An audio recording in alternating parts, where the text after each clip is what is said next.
Bonjour, bienvenue sur le LMS des sections SIG du lycée Jean Rostand de Chantilly. Aujourd'hui, nous allons travailler sur la présentation des PGI, Progiciel de gestion intégré, appelé en anglais ERP, Enterprise Resource Planning. Les PGI sont des outils permettant de gérer l'ensemble d'une organisation à partir d'une base de données unique. Alors, qu'est-ce qu'un PGI? Comme énoncé précédemment, c'est un progiciel utilisant une base de données unique, c'est-à-dire c'est un progiciel regroupant ce que l'on avait habituellement avant sous la forme de logiciels indépendants. Un PGI peut comporter différents modules.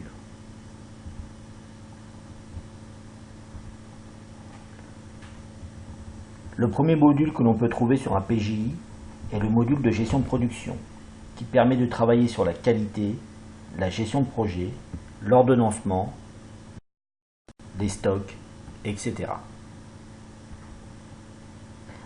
Un autre module possible est le module de gestion commerciale, très utilisé dans les sections tertiaires. On y trouve notamment de quoi réaliser des factures, gérer les stocks, les actions commerciales et autres. L'ancien logiciel de paye est lui intégré au module ressources humaines.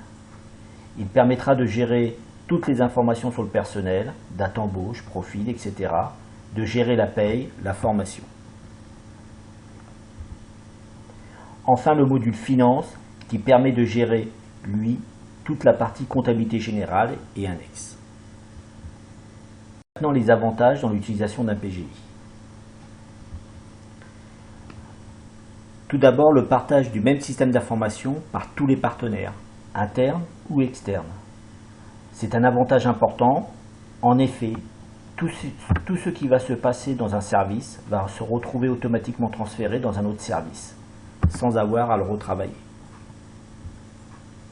Il y a une cohérence et une homogénéité de toutes les informations. En effet, on ne travaille que sur une seule base de données.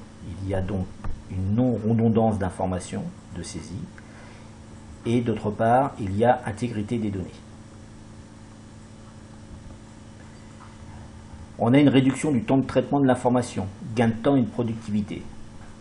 Cela représente un avantage concurrentiel pour une entreprise utilisant un PGI dans ses prises de décision. C'est un outil fédérateur pour l'ensemble de l'organisation. Tout le monde travaille au sein d'un projet commun. Enfin, il y a la mise en place de workflow, c'est-à-dire l'automatisation des processus.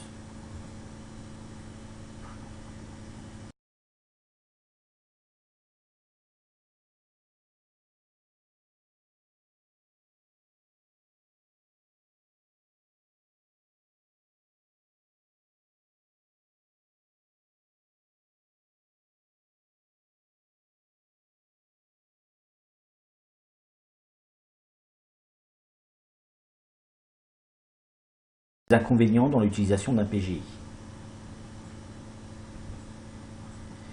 Sa mise en œuvre est compliquée si le projet n'a pas été bien défini.